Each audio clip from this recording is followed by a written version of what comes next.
know what, Jackie? I gotta be really honest with you. I don't like you. I gotta be really honest, okay? Because I like being the star of the show, and since you've come You on are the the show, star of the show. no, since I've come on, like, all these comments are coming in. Oh, we love Jackie. She's the best. She's learning so much. Like nothing about me. Like, hey Tom, you're the greatest. Oh, nice. It's all about Jackie. So yeah, I officially don't like you already. Okay, Oh gosh. it's not right. It's just not right. It's so bad that today I tried to blow you off and didn't send the link to the show. So I know. I'm like, hello. we may want to talk about that. Like I didn't do that intentionally. Maybe there's some subconscious thing there that I did because I wanted to be on by myself. But I don't know a whole lot about hypnosis, so I don't know how the show would go. How are things? How was your weekend? Great. How about you? Good, very good. Yes, I was there. I've talked about this a couple of times. I've come a long way from the old farm boy hockey player to I was invited to represent the Rangers at the Gay Pride Parade down in the city. Excellent. Yeah. Fantastic I was down in the city this weekend as well. It's pretty great. What's that? Sorry? I said I was down in the city as well this weekend. Yeah. It was a great day. Sunday was great weather. And it's I kind of laugh with myself. Like I probably would have made a bigger deal about it before, but it was really interesting to see how much pride they really took in having a parade for the place was packed. Midtown Manhattan was just a zoo.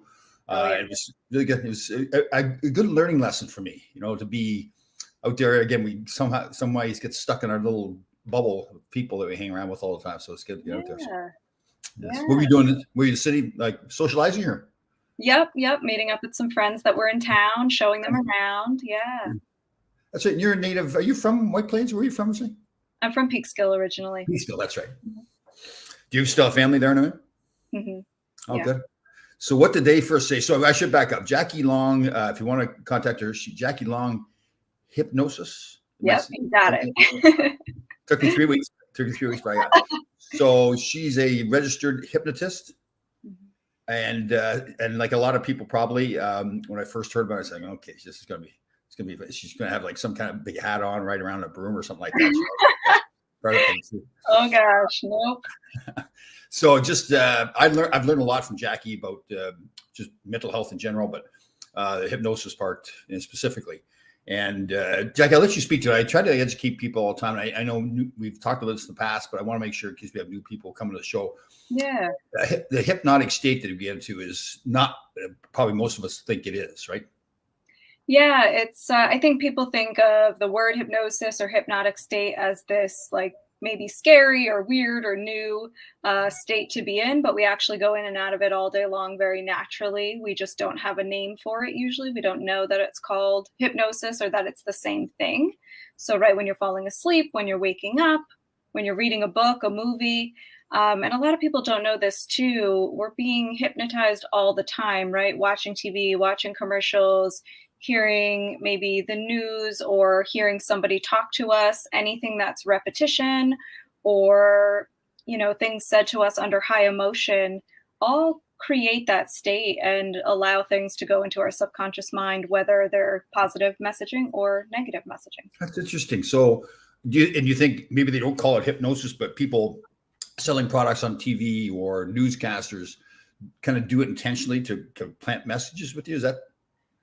Potentially. I don't know if everyone knows that, that's what they're using, but definitely different forms of marketing. Of course, they're using tactics so that you maybe remember their brand or pay attention to their brand, right? Like a little jingle or a song that gets stuck in your head and you know exactly what brand that song is related to. That's a way for you to really recognize and remember that brand, and it gets in your subconscious mind. I'm trying to think. Have you heard the commercials, particularly on radio, 1-800-CARS for kids? Yeah. Like that's one to me. I bet you I've listened to that got to be thousands of times. And it's like, I view it as the most annoying thing, but it also works. Like I think of like a lot of annoying commercials. You're like, oh, this is so annoying. I don't even want to buy their brand, but they have, successfully achieved what they were trying to achieve, is that you always remember their brand, and enough recognition of it. Eventually, a lot of times a sale will occur. So it's interesting. Cool. So I guess politicians are like that too, right? They're right. They want you to remember certain things about them, that their platform that they're running on. So probably. That's interesting. Wow. Yeah. Wow. So can you hypnotize yourself? Yeah, you can do self-hypnosis. there's certain breathing techniques. You close your eyes, you think about the things you're wanting to achieve, or you can just listen to an audio. You know, I make audios for my clients. Sometimes I make them for myself, and you just pop it on, listen, and just go to that relaxing state. So the opposite of that then too is, so if I go to the gym in the morning, I like to turn the radio off and get my pump up music going. So I guess that's the opposite. So instead of being in that relaxed state, the opposite is now I'm trying to get unrelaxed, right? I want to be fired up. Yeah, you want to be fired up. Absolutely. Yeah. So like I'm a big believer in that too. I've learned more and more. I guess I've just really never understood the science of it, where you can really control, like some people, like they're always like you're saying, they say, oh, well, it's Monday. Like, oh God, it's a terrible thing. Or it's Wednesday, it's hump day. We're just trying to get through the week, or thank God it's Friday. Instead of believing all those things that people are saying to you, trying to plant that feeling in your mind, you can control your own mind by the things like the way you're talking about. Huh. Yeah, what you tell yourself and what you choose to take on, right? A lot of times we hear that banter if you maybe go to an office or something like that, and oh, okay, so the Mondays, and everyone kind of just goes, oh yeah, and you know, it's kind of like just natural to go along with that conversation. But if instead you either don't reply or say to yourself something different, you can change how your day goes. Yeah. See, it's interesting. I love talking about this because, again, I've learned to treat myself that way. Kind of like it sounds kind of, I would have thought this was corny years ago, but now I don't think it's corny. But I've learned to love myself more. So instead of just allowing these bad thoughts, I heard a great video the other day where people compared it to, so if you want to be healthy, you eat good food, you put good foods in your body. Same thing with your mind. If you want to have a healthy mind, you don't let bad things come into your mind, right? You just make sure it's all good stuff. Yeah, it's just as important as feeding your body good food, feeding your mind good thoughts. So, wow, this is very cool. So people who are coming to you for get hypnotized, they've typically got an issue they want to deal with. Yeah. Correct. But it doesn't have to necessarily be somebody with an issue. They may just want to improve their life and how they think about things. Yeah, they might just want to improve their life, relax more. You know, they may just have curiosity, want to experience it. But typically people are coming with like, there's something kind of in my way and I want to improve my life in such and such an area. Huh, that's interesting. David's asking a question here. I'm not sure if he's joking. Hold on 1 second. If when you're not hungry, you won't get hungry. It's like when you're not hungry, you won't get hungry. I not quite understand what you mean there, David. I don't think. Do you get that, Jackie? No. Maybe he's asking about hypnosis and hunger. I'm not sure. Yeah, it's trying to think what he meant. When you're not hungry. If when you're not hungry, you won't get hungry. So maybe it's like when you're not hungry, you won't. So you tell yourself you're not hungry. Is that possible to control some people? I see what he's saying. Yeah. So if you're telling yourself, something, you know, that may have an effect on your physical body. Yes, you can have a great effect on your physical body with your mind. Can't do everything, but you can definitely, you know, affect a lot of changes. That's very true, right? Like, again, I love this because I've learned to believe all this. I just never understood the science exactly of why it's happening that way. Yeah, but we're not really taught any of this, you know, at a young age or really ever, unless you happen upon it or discover it, and it's really important. So I guess like athletes, for instance, they're kind of doing it maybe without even knowing what they're doing, right? Getting themselves pumped up for a game or settled down for a game. Did I mention to you about going on Survivor when I trained with the trainer? Did I tell you about that stuff? I know you were on Survivor. You didn't tell me about the training. So I had this trainer. He was more a good friend of mine. Robbie Sherwood was his name, and what is still his name. He still has the same name. I knew him from the gym more like just the training part, the physical training. And he really wanted to get involved in the whole Survivor thing. He thought it was cool. He wanted to participate and get ready. So he would have me go memorize a poem. And we'd go to the gym, or he had a gym in his home or his friend's home. And I would recite the poem verbatim. So I had to, as part of my project was to get that poem down. And then he would do something, either something to elevate my heart rate, ride the bike, aggravate me. Then I'd go do the poem again, and I couldn't remember the poem. And it really, I didn't realize it was going to be like that, right? Yeah, you did tell me about this. And I thought that was so interesting, right? Because how energy affects you. Yeah. It's really cool. and then how to control that too. So probably similar to what you're doing. And for me, it was, and I guess it could be different for different people, was to really do this. They call it kind of box breathing, like slow your breaths down. I guess that slows your heart rate down as well. And then it was funny because once I started doing that, then all of a sudden I could remember the poem again. So it was very interesting. Very interesting. First of all, like see what was happening to my body and my mind, and then how to control that too. Right? Yeah, it really regulates your nervous system. That's good for anxiety too. Right. So people out there that like we talk about, and this is one of the reasons I wanted you on the show so much. I told you this mental health issue. It's so. I guess what I'm seeing more clearly now with you that there's a lot of different reasons why people could go see you. Like I said, even if there is really no problem, maybe they're just they're the pandemic, the price of gas, the politics, everything, all these things that are going on. And people, I talked to people today, some friends, and they're like, they start, and I felt bad because I had to get them to stop, but they were just going through all the negative things that are going on in the world. Yeah. And they were getting frustrated and interesting. So now where I started with all this too, going back to your family up in Peekskill. So when you first came to them and told me you were doing new hypnosis, were they skeptical or they buy in right away? I think it was a new concept for them. And, you know, they actually watched the first show that we did and they were like, oh, now we understand more about what you do, which I think it is like kind of an interesting concept to wrap your head around if you're not exposed to it, right? Even me, when I first got into it, it takes some time to really learn it because it's not as mainstream. You know, it's getting there, but it's not quite mainstream. So it took a little learning, but it wasn't too far off from psychology. So, you know, they're like, oh, okay, this makes sense, you know? Yeah. It is you kind of, I think that's more our fault that we kind of have this, I guess it's a stigma when we think of hypnosis. We have this vision of what we think hypnosis is, which probably in most cases is not even near what we're talking about. Exactly. Yeah. So here's Barry Shelley. Barry's another one of our friends here, is a loyal listener and a veteran. Thank you very much for your service again, Barry. I went to an event once at a hotel where they were doing hypnosis with members of the audience. I remember the person doing it so that no one can ever do anything under hypnosis that they otherwise don't always do it. Yes. So in terms of that, you wouldn't ever do anything under hypnosis that you wouldn't normally do. That is true. So you have your own moral, ethical code, your own values. And even while you're under hypnosis, nobody can make you do anything that you wouldn't normally do. It can feel like you have had a nice long nap or a sleep. I don't know scientifically that it would actually equate with a full 8 hours of sleep in terms of your body getting that much rest, but it does have a lot of benefits in terms of relaxing the nervous system. And it would feel like you got a nice long nap, had some nice good rest. Your body would feel that, your mind would feel that. You usually come out of it feeling pretty refreshed. So that part is true for sure. Now, I'm not sure about, you know, you see movies and stuff where the government uses hypnosis and people do things that they wouldn't normally do. I think that's like a whole nother level of other tactics along with maybe, you know, some things. But in hypnotherapy and regular hypnosis, you know exactly what you're doing, what you're saying. You're aware. You're not, you know, you're not unconscious or unaware of what's going on. So how does hypnosis separate itself from meditation?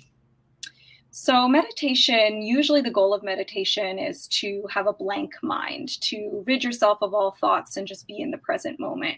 Whereas hypnosis, we are working towards a specific goal and we want your mind to focus on that one specific goal. Yeah. So it's really the exact opposite, right? Like, yeah, you're right. I should do more meditation. I did it years ago. I had two good friends of mine from the gym, married couple. And when I first saw them, I was very judgmental. They had old tattoos all over them. They'd had a really rough life earlier. They were on the drugs and alcohol, and they tried therapy, really weren't getting any good results. So they really they became vegan and started doing their own meditation. And the husband was very good. We got to be good friends, and he didn't push it on me, but he was explaining it to me. So I guess, again, I had the wrong perception of what meditation was. I thought I was going to be like the old dog laying on the porch, you know, like not doing anything. He talked about this very euphoric state that you get into with meditation. And so I tried it the first time. He gave me a guided meditation tape, and it was incredible. He was saying how he would get to that euphoric state for possibly like 10 minutes. For me, it was maybe 15 seconds. Okay. Problem for me was I went back to try to do it again. I got frustrated because I wanted to get to that euphoric state, and I just I wasn't patient enough, and I'd like to get back into it again. Yeah. So, yeah. Did you ever look into meditation at all? I guess you really like you've Yeah, I do meditation personally, Oh, and I think there's so many different types of meditation. So I think there's just so many ways and it's much more accessible for people. But I hear that a lot. And even myself personally, it can definitely be frustrating at times if you've had a busy day or you can't settle in and you're just not getting in that place that you want to be. But I think that's part of the process. There's no like right or wrong way. You just go into it without expectation. And they say like monks and things that are practicing this for years and years and years, and this is all that they're doing, so they're able to get into those kind of euphoric states a lot more often maybe than a regular person. But with practice it's totally doable. so obviously you're doing it. You believe then, this is not a question, it's more of a statement, that both hypnosis and meditation are actually very good for you physically and mentally. Oh yes, yeah. Interesting. Mhm. See, I mean, but it has to work for you, right? Like if you're someone that sits down and meditation every time you do it, it's super frustrating and you get angry and it's not working for you, then you have to find something that works for you, right? Like these things are beneficial. They're backed by science totally, but different things work for different people. So studies have been done to show the benefits of hypnosis and meditation. Yeah. Okay. Yes. Well, Ron's got a question here. Ron, I don't think he mind me saying this. We're good friends now, and we've talked about this before. But he served in the military as well, and has had some, some tough times mentally from some of the stuff he had to deal with. Once under hypnosis, does it make you better? So I think that's why he's. Is it fair to say it makes you better, or it makes you deal with the problem? Better in terms of there's some mental health issues, and if you do start, let's say somebody comes to you and does hypnosis. Mm-hmm. The question is, does it make it better? So it can absolutely help in terms of you finding those resources within you to overcome this issue and get to a better place. Of course, I can't state that it will make you 100% better, right? It's not magic. You have to put in the work, but time and time again, it definitely helps people get improved quality of life. So some of our guys, the veterans that have come back with PTSD or whatever issues, it's not like you're going to sit down one session of hypnosis and then you're cured, or I hate to say you're cured, you're better. It's more doing it over a period of time. Okay. Yeah. Good. Have you dealt with military personnel, veterans? Yes. Oh, interesting. Is that different than a regular person? Like, I'm a huge fan of members of the military and people that have served our country. So yeah, I mean, I think they're amazing. Yeah. In some, I'm still doing similar things with them, but everyone is so different in terms of their story and how, the way I would customize how I work with them. Right. Yeah, I guess I just view, you're right. They're not all members of the military are going to be the same, but it's, what they've been through maybe is different, right? Like the things they've seen and done. Yeah. Yeah. We had a great conversation a couple weeks ago. We talked about PTSD and taking the D away. It's not really a disorder, right? Yeah, absolutely. Yeah, we have a big swim coming up August 6th. I think I mentioned this to you. The Navy SEALs Swim Across, and it's great being around those guys. They just are, special people. I think I've learned that particularly they're all members of our military, but the SEALs are. They have to really think a lot. It's not just the physical part. It's the mental part. Oh yeah. They're real leaders, in their field, and the mental toughness is exceptional. Yeah, it really is. And that's kind of why I wonder, like, is it kind of that mental toughness almost get in the way sometimes if they do have a problem, because they want to say, I'll deal with it myself kind of mentality. I'm strong enough. Yeah. Sometimes I think probably a lot of veterans, that are dealing with that kind of post-traumatic stress, maybe, wait a long time to seek help, because the way they're trained is, work the problem and all that kind of stuff. And, they use the ways that they would find in the military to kind of work that problem, which may not be what they need coming back into the kind of normal world. Yeah. And then they really don't have that team around them. And I've seen some of them getting problems with alcohol or drugs as a way to cope with it. Right. So that's probably a big issue too then, right? Like, you may have people that are coming to you that have gone so far that now they're turning to drugs and alcohol. So there's another issue you have to get past, right? Yeah. The people will often self-medicate if they haven't found the correct help or support, Right. to get through their trauma. So again, this is Jackie Long, and it's JackieLongHypnosis.com. You can find her on Instagram and on her website. Again, I met her fabulous husband. We were at a game in Raleigh during the playoffs with the Rangers. He worked for the Rangers and sat down beside this young guy. And I thought, oh God, this guy's going to be a pain in the rear end. He's going to talk all day. They ended up being great buddies. He's got a really intelligent guy, real good leader, really conscious about the way he leads and everything too. So we got talking about all the stuff that I did. And he mentioned Jackie, his fabulous wife. So that's how we got hooked up and got her here. Now everybody likes her more than me. So once again, I get... I don't know about that. It's awful. I can't even sleep. That's why I need hypnosis now, because my ego is ruined. You need to get your confidence back. Absolutely. So that was part of your plan, was to ruin my confidence. So yes, my evil plan. Yeah, definitely. Yes. He always adds that. So always adds to see what getting hypnosis to stop smoking after one session is not true. I don't believe in one session being long lasting. Can you have some changes occur after one session? Yes. But in order for those changes to be long lasting, you need a little more than one session. Right. So it's like a diet or fitness for your body too, right? You can't just, like, I don't believe in like a 6-week plan to lose 20 pounds or something like that. I think then you put a limit on it, and then you haven't really solved the issue. The issue is why are you overeating and why are you not in shape?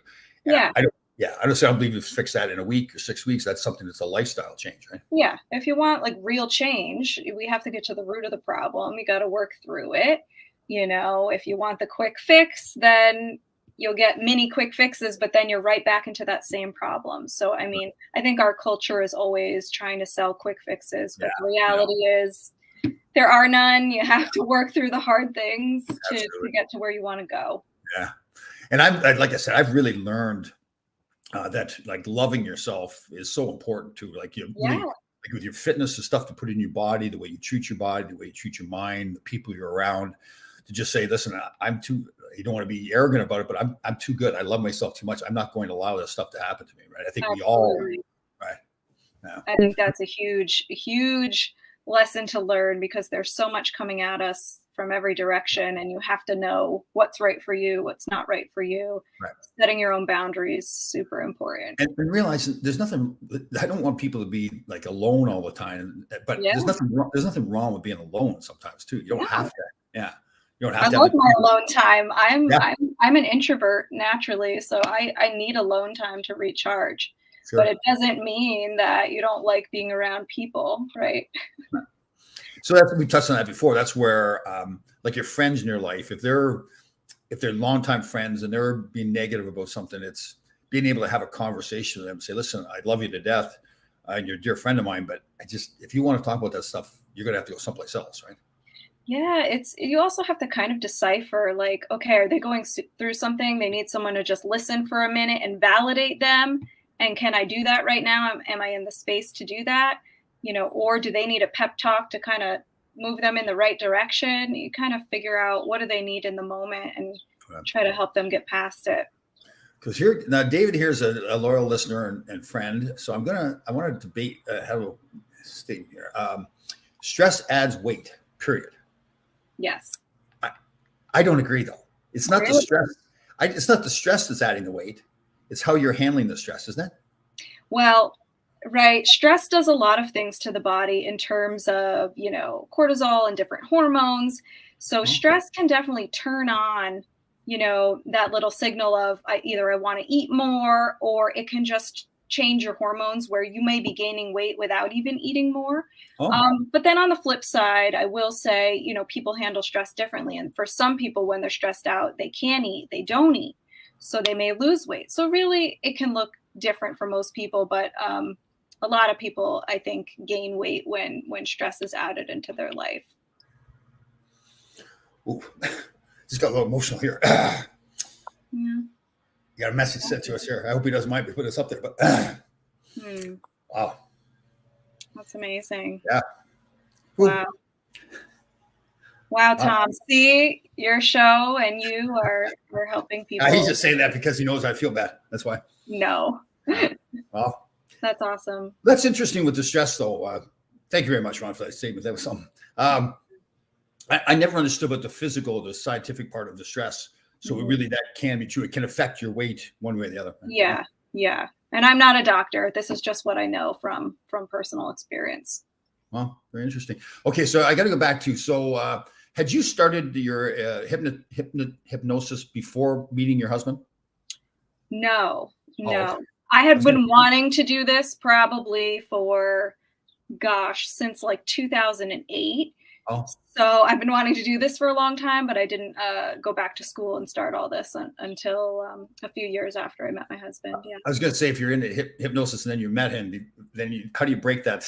It's like, okay, this girl's crazy. Gotta Right? be yourself. Yeah, that's You right. know? That's right. That's right. If Yeah, if someone thinks you're crazy, then you're not a right fit. yeah. I know I don't know your husband that well, but I bet he'd be the kind of guy that'd be very accepting of that though too. I found Yeah, him to be very non-judgmental and like a leader and understanding that people have different goals and desires and stuff. So, absolutely. Yeah. yeah, definitely. And I know we talked about this before. So do you? I can't remember how you answer this, but do you try to spend time like the 2 years talking about your mental health and everything together, or is that something that you keep separate from your relationship? Oh yeah, we talk about everything. Yeah, we talk about all sorts of things. We're both into personal growth. We read books. We'll compare and chat about all this type of stuff. It's so interesting. And yeah, you need to talk about each other, like where you're at mentally. And I think share that with your partner is super important. Yeah. Oh, very cool. Yeah, it is interesting, right? Like you think, and maybe more for men, and maybe it's unfair for me to say that some men just don't want to talk about their mental state. They feel like their other person's going to like feel like they're weaker or whatever, right? Yeah, I mean, I think there's a stigma on men in our society, like sharing emotions and things. So I do think maybe men have had to kind of learn to work on that more. But I find too, just like with anybody, each relationship you're in life, you learn how to be a better communicator, or who you're with, you find your ways of communicating. Right. And men and women and everyone in general just has different, ways of communicating how they feel at different times. Right. Yeah. Don't you think like if you're in a relationship with somebody, you feel like you can't communicate with them, probably like tell your feelings, it's probably not a very healthy relationship, right? Like if you can't Right. talk about your feelings. Yeah. Yeah. That would be, at least for me, that wouldn't feel good. So I don't know. I'll tell you what though, there's a lot of men, and I was certainly like that. I've changed a lot where I just like to open up and talk about my feelings. I just felt like I was just opening up. I was so vulnerable by opening up and telling my feelings. I just would never. Yeah. I mean, I think for everyone, it's scary, right? It's scary to be vulnerable. It's scary to talk about feelings. It's almost like something we kind of learn over time to get better at. Right. Yeah. Very cool. Very cool. Well, again, it's Jackie Long at JackieLongHypnosis.com. You can go to her website. You can see her on Instagram there. I tell you, this has been fantastic. I'm really happy you come on. I think we're teaching people a lot. I've certainly learned a lot, not just with the hypnosis part of it, but also just their whole mental health outlook. Yeah, absolutely. What, you got any plans for the summer, going away or anything, or what are your? A couple of little trips, just hanging out, enjoying, working. Yeah. I'm not a big summer traveler, like getting on the road when everybody else is on the road. And I've been lucky here in Greenwich where I am too. They've got a beautiful beach, Stotts Point. Oh yeah, Greenwich is nice. Yeah, and then the condominium complex has got a pool, so I've got my own. Yeah, only problem is with the pool, it's not too far away from my condo, and people tend to bring some cocktails down there to have a few. So there's been times, you're sitting in the sun in the chair and you're having a cocktail, and you go to get up and you're like, oh, gotta hydrate in the sun. Yes, yeah, definitely. Well, that was funny. Well, that's funny. I've learned about hydration a lot more. I drink about 70 ounces of water before 6 o'clock in the morning. Wow, that's a lot. Yeah. And so when we were at the gay pride parade in the city, we were standing, we had to wait for 2.5 hours for the parade. It was hot. Yeah. It was hot. And this one poor girl passed out and she was lucky people caught her, so to kind of break her fall. But, and it's interesting because again, I've learned to hydrate like that. So it really didn't affect me that much. It is amazing, right? How I know we're kind of going over all stuff, but just how you take care of yourself mentally and physically, how you can prevent illnesses or things to happen to you. Absolutely. That's important. So listen, I highly recommend everybody at least go to Jackie's site there. Whether you've got issues or not, if you just want to make yourself better, and I'm always pushing people to try to get better all the time, go on and have a conversation with Jackie and, try the hypnosis, see what can happen. I just think it's so important for your mental health, especially with all the stuff going on right now. So, all right, Jackie. All right. You saw me get all emotional there. That's God. I don't get emotional. No judgment here. We're all humans. We all have emotions. And I think that was really nice and special. And that's very nice. Very nice. That's one thing, like I've noticed, and you do it for your living as well. It's very rewarding when people come to you and they've got something that's bothering you and you help them, and they're very appreciative of thank you. It's like, it's not only a business, it's a very rewarding career too. So. Absolutely. Yeah. All right, Jackie, great to see you. Again, I will try to get over the fact that everybody likes you better than me. It's not very comfortable, but I'll just have to accept that. So great to see you again. See you next week. You too. Thanks. See you, everybody.